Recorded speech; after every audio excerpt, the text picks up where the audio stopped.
les clés, ne les perds pas sur le... Retrouvez les clés de l'IMO, présentées par Philippe Cohen. Bonjour à tous, je suis très heureux de vous retrouver comme chaque semaine dans notre émission immobilière Les clés de l'IMO. Pour ma part, je suis Philippe, conseiller immobilier, et j'ai le plaisir de partager avec vous l'actualité immobilière. J'espère que vous allez bien. Aujourd'hui, j'ai toujours le plaisir d'être toujours bien accompagné avec notre talentueuse régisseuse Noah, qui aujourd'hui est accompagnée de sa stagiaire Romy, à qui nous souhaitons la bienvenue dans les studios. Allez, tout de suite, le sommaire cette semaine. Cette semaine, dans l'Actu Immo, nous allons faire un petit point puisqu'on a beaucoup entendu parler de la prime rénov'. Qu'en est-il? Ensuite, le thème Immo de la semaine, nous aborderons le nouveau régime de la location meublée, la loi Lemeur. Ensuite, la question juridique Immo cette semaine a été posée par Karen. Karen nous pose la question suivante. Un locataire a reçu un congé pour vendre de la part de son bailleur avec un préavis de 6 mois, mais lui-même, ce locataire, aimerait partir avant le bail. Donc, peut-il le faire ? Et ensuite, nous présenterons un bien IMO, nous présenterons un appartement dans un programme neuf qui est livré très prochainement. Ça se passe dans le 6e arrondissement de Marseille. Les clés de l'IMO, c'est tout de suite, c'est maintenant. Les clés de l'IMO, c'est tout de suite. Allez, dans l'Actu Immo, vous avez entendu parler du dispositif de rénovation énergétique MaPrimeRénov', et nous avons entendu parler de son interruption. Qu'est-ce qu'il en est exactement ? MaPrimeRénov' a été effectivement suspendue cet été. Elle va être suspendue, donc pourquoi ? Parce qu'il y a eu différents dossiers frauduleux qui ont été soumis. Donc cette suspension va permettre d'identifier les dossiers frauduleux. C'est ce qu'a indiqué le ministre des Comptes publics, Amélie de Montchalin. Et ensuite, les propriétaires, alors ceux qui ont des demandes en cours pourront bien sûr déposer leur demande d'aide jusqu'à la fin du mois de juin 2025, et en juillet et août, tous les dossiers vont être revus, et donc le dispositif de MaPrimeRénov' reprendra son cours au 15 septembre 2025. Voilà, donc ce qu'on pouvait dire sur MaPrimeRénov', sur cette interruption qui a lieu pendant l'été, et bien évidemment donc ça reprend au 15 septembre. Voilà, le thème IMO de la semaine, nous allons parler, puisque c'est l'été, le sujet des locations meublées est bien d'actualité, et nous parlons du nouveau régime de la location meublée touristique qui est la loi Lemeur. Alors, la loi Lemeur, qu'est-ce que c'est ? La loi Lemeur, c'est une loi qui a été qui existe depuis le 19 novembre 2024. Donc, elle est venue modifier le régime des locations meublées de courte durée dans l'objectif d'encadrer cette activité. Donc, l'encadrer et de préserver surtout le marché locatif d'habitation traditionnel. Voilà. Alors, quelles sont les modifications qui ont été apportées par cette loi ? Alors, d'abord, il y a des formalités. Avant la loi Lemeur, donc les obligations des loueurs, il y avait une simple déclaration à faire.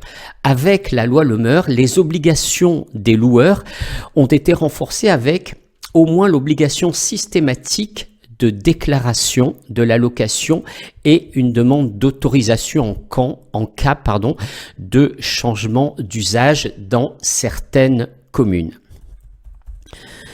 Et ces dispositions donc entreront en vigueur au plus tard le 20 mai 2026. Alors, la déclaration préalable donc qui est requise par le Code du tourisme, comme je le disais, donc avant la loi Le Meur, il y avait une déclaration simple à faire en mairie pour les résidences secondaires seulement.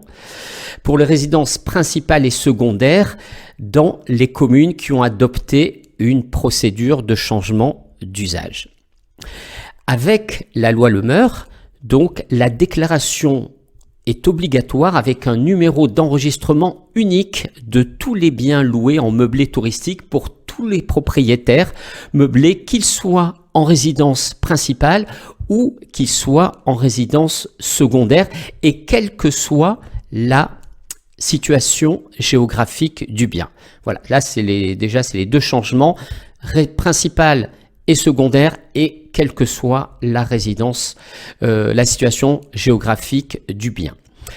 Ensuite, avant la loi Le Meur, le nombre de nuitées pour les résidences touristiques meublées était de 120 jours maximum par année civile. Avec la loi Le Meur, donc depuis le nombre de nuitées est limité à 90 jours par an. Donc, mais cette limitation, elle dépend du conseil municipal, et pour limiter ce nombre de nuits à 90 jours, eh bien, il faut qu'il y ait une délibération motivée en conseil municipal. Alors, les modalités de déclaration avec cette nouvelle loi, eh bien, à réception de la déclaration complète, le téléservice est une plateforme donc qui délivre immédiatement un avis de réception électronique avec un numéro de déclaration, et ce numéro de déclaration doit figurer dans toutes les annonces de mise en location. Et la commune, qui, elle, va être garante donc de l'application de cette loi, eh bien, la commune, elle a accès au numéro de déclaration et à toutes les infos et pièces justificatives de cette déclaration. Ce sont les maires eux-mêmes qui vont contrôler le respect de la déclaration, et toute personne qui ne se conforme pas à cette déclaration, eh bien, est passible d'une amende pouvant aller jusqu'à 10 000 euros. Et en cas de fausse déclaration, les amendes pourront aussi atteindre jusqu'à 20 000 euros, qu'on se le dise. Alors, également, on parle aussi du changement d'usage. Le changement d'usage, c'est ce qu'on appelle un changement de destination. Par exemple, on possède un local, que ce soit un local commercial ou un local pour différentes activités, eh bien, on peut le transformer en local à usage d'habitation. Et donc, c'est ce qui constitue un changement d'usage. Alors, si le bien est à usage d'habitation, eh bien, il faut demander le changement d'usage dans les communes concernées. Et la loi Le Meur donc modifie la notion de bien d'usage habitation et étend la possibilité pour toutes les communes de se soumettre à ce régime. Alors, avant la loi Le Meur, c'est-à-dire jusqu'à présent, les modifications constituent un local à usage d'habitation. Toutes les catégories de logements, quel que soit le type de baux. Il y a deux exceptions: lorsque le bien a fait l'objet d'une autorisation de travaux avec changement de destination, et lorsque le bien a fait l'objet d'une autorisation de changement d'usage. Dès à présent, avec la loi Le Meur donc, qui est en vigueur actuellement, l'immeuble doit être considéré comme à usage d'habitation si il a été affecté à cet usage. soit dans la période comprise entre le 1er janvier 1970 et le 1er janvier 1977, soit à n'importe quel moment au cours des 30 années précédentes la demande de changement d'usage. Autrement dit, le bien sera considéré comme à usage autre d'habitation que s'il n'a jamais été affecté à un usage d'habitation auparavant. Également, donc il y a deux exceptions. Lorsque le bien a fait l'objet d'un changement d'autorisation, d'une autorisation de changement d'usage, et même si le bien a fait l'objet d'une autorisation de travaux avec changement de destination, cela sera indifférent à la notion d'usage et il devra rapporter la preuve de ce changement d'usage. Alors, les modalités. Concrètement, l'autorisation préalable de changement d'usage est délivrée par le préfet du département dans lequel est situé le bien après l'avis du maire. Donc on voit l'avis important, le rôle important de la commune quand vous souhaitez faire de la location meublée touristique. Cette autorisation est accordée à titre personnel et de manière temporaire et elle est valable pour une durée de 2 ans qui peut être renouvelable. La demande de renouvellement doit être adressée 2 mois avant la fin du délai de validité de l'autorisation précédente et cette faculté est ouverte aux personnes morales également depuis le 21 novembre 2024. Lorsque cette demande est faite à titre réel et définitif, l'autorisation peut être subordonnée à une compensation sous la forme de pouvoir transformer le bien en habitation de locaux ayant également aussi un autre usage. En cas de non-respect de la réglementation, bien évidemment, il y aura des sanctions sur le changement d'usage, des amendes qui pourront aller jusqu'à 50 000 € par local qui est irrégulièrement transformé en habitation et des amendes aussi qui peuvent aller jusqu'à 100 000 €. Donc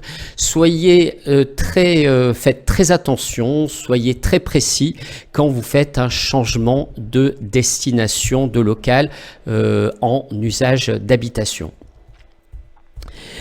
Également, sur ces locations meublées, il y a toujours des exigences énergétiques. On a 2 situations à distinguer. Les meublés touristiques qui sont déjà proposés à la location. Donc là, il y a une obligation d'avoir une décence énergétique à compter du 1er janvier 2034 pour les lettres jusqu'à la lettre D.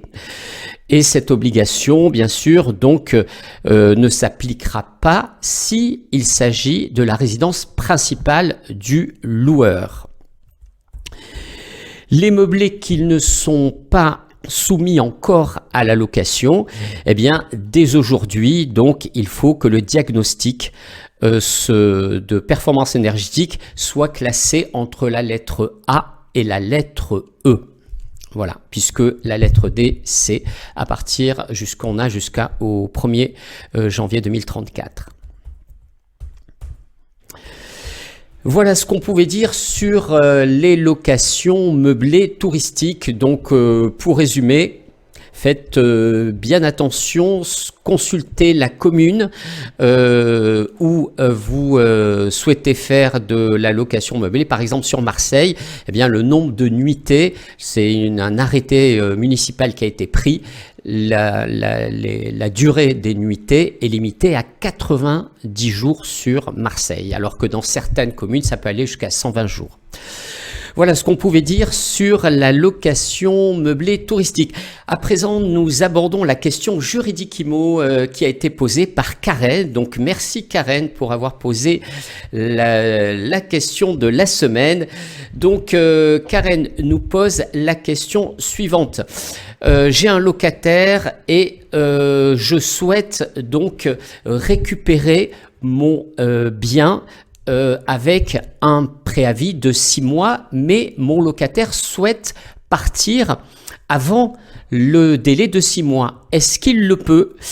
Eh bien oui, puisque comme le prévoit l'article 15 de la loi 1989, un arrêt de la Cour de cassation confirme que si le congé est délivré par le bailleur, eh bien le locataire n'est redevable du loyer que jusqu'à son départ. C'est-à-dire que effectivement, il y a une durée de 6 mois de préavis, mais à partir du moment où le congé émane de la part du bailleur, eh bien, le locataire peut rester en place à la période qu'il le souhaite dans l'intervalle de 6 mois. Donc, s'il souhaite partir avant les 6 mois, eh bien évidemment, il peut partir avant les 6 mois.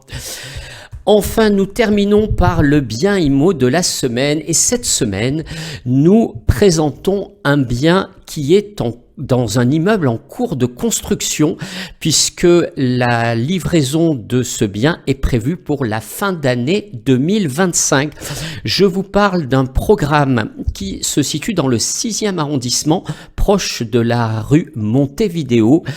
Et là, je vous présente un appartement de type 4 de 80 mètres carrés avec une terrasse de 12 mètres carrés, 2 salles d'eau, salle de bain, douche, avec un hall végétalisé dans la résidence. Ce sont des petits immeubles de 3-4 étages maximum. Et c'est un programme qui s'est construit dans la tradition urbaine d'un quartier marseillais du 19e siècle. Et donc, nous avons ce programme neuf, épuré, avec de très jolis équipements. Salle de bain équipée d'une baignoire acrylique, par exemple, grand format. Et c'est tout du matériel, voilà, les matériels de douche équipés Jacob Lafont, etc. Donc, de très belles prestations. Également, inclus avec cet appartement un parking double. La livraison, donc, je vous l'ai dit, fin d'année 2025. Le prix de cet appartement, 540 000 €. Voilà, chères auditrices, chers auditeurs, merci à toutes et à tous de votre écoute. Je continue à recevoir vos messages.